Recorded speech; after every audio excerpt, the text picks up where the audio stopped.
The Sales Perch, a weekly podcast discussing sales styles, techniques, and strategies. Today's episode is called Feel, Felt, Found. It's one of my favorite objection handlers and closes, and I'm excited to get into it with you.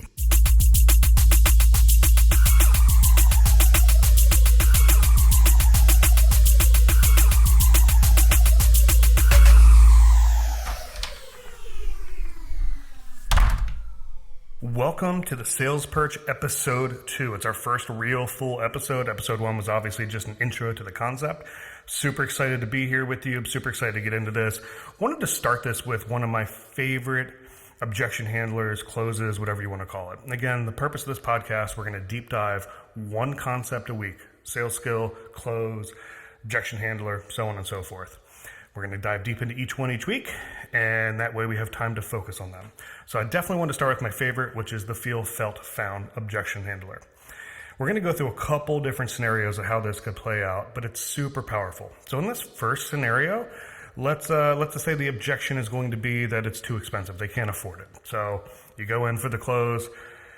Let's say it's real estate, because that's my industry, right? So Mr. and Mrs. Seller, if everything I said today makes sense, are you ready to proceed with getting your house on the market so we can get you moved to Florida? You know, Joe, it makes a ton of sense. Everything, it looks like you do a great job. We just can't afford that commission. We just don't have, we just don't have it. We can't do it. Well, what do you say in that? It's a hard thing to overcome, right? So how do you handle that? Well, the Feel, Felt, Found can be a wonderful way to get on their level and help them understand why it's still in their best interest.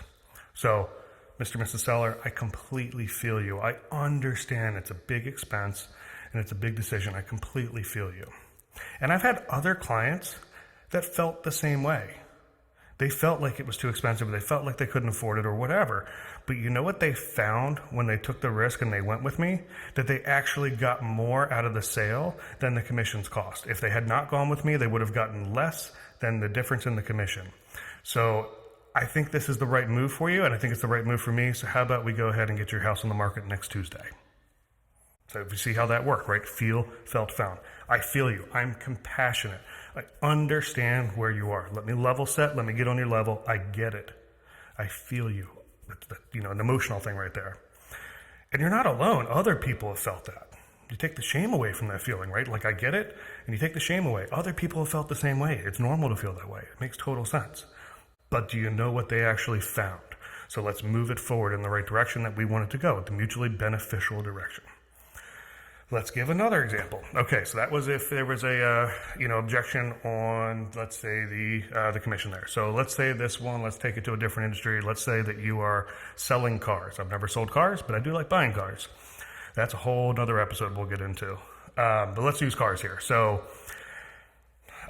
payment being too high would make sense. Let's say, they want to go with the upgraded model, but they need to go with the lower model, right?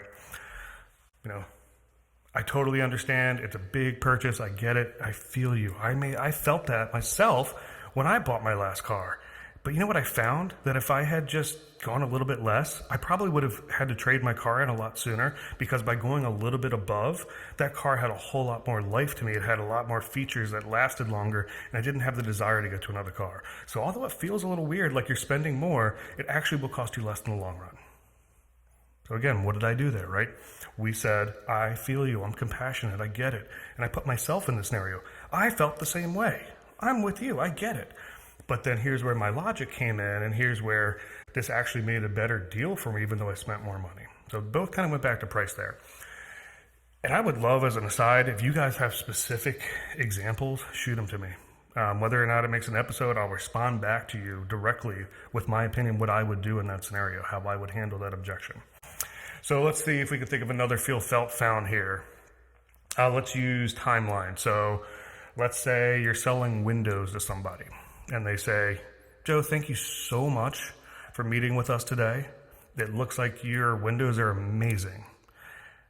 We're just going to have to do it in a year or two. I don't think now's the right time. Winter's coming, whatever it may be. I just don't think now's the right time.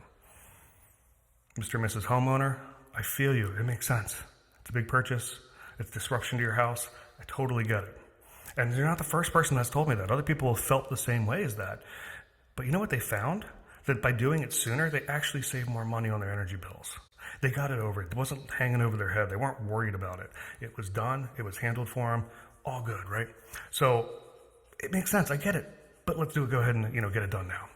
So that's another example of a feel, felt, found in a scenario where you are now pushing a timeline and trying to get things done quicker and getting the sale to happen now. And urgency is definitely important in sales. Let's see if we can come up with one more scenario, and then we'll kind of reevaluate this feel, felt, found. So let's say that you are working with somebody, and let's say you are selling insurance. Let's say car insurance. And by the way, I'm making all these up on the spot. I like to challenge myself and see where I can go with these. I love role playing for that reason.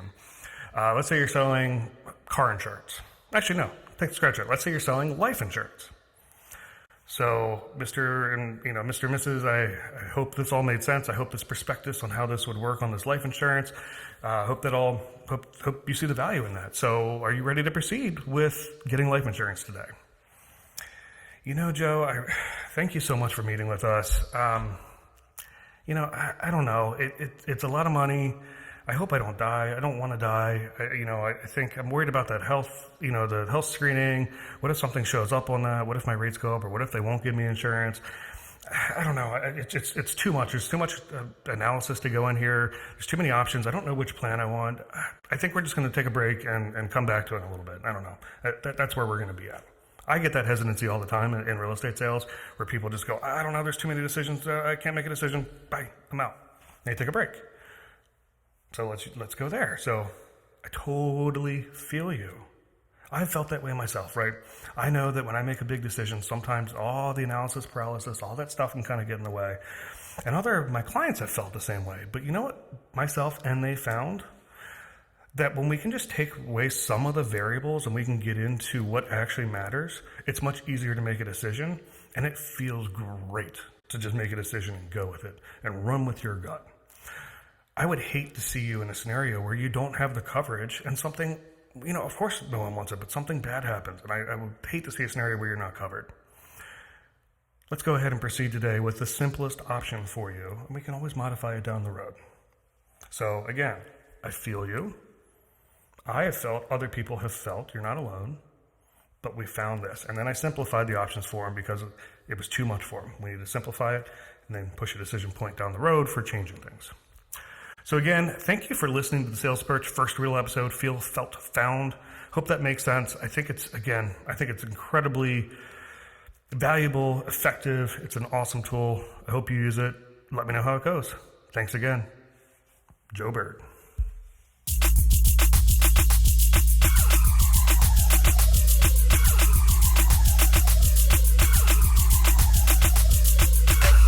Thank you for listening to The Sales Perch by Joe Bird. Having sold over 1,000 houses personally in the last 12 years, in addition to running one of the top real estate teams in the state of Maryland, I am looking forward to imparting my knowledge and wisdom, as well as sitting in the trenches with you to learn alongside you.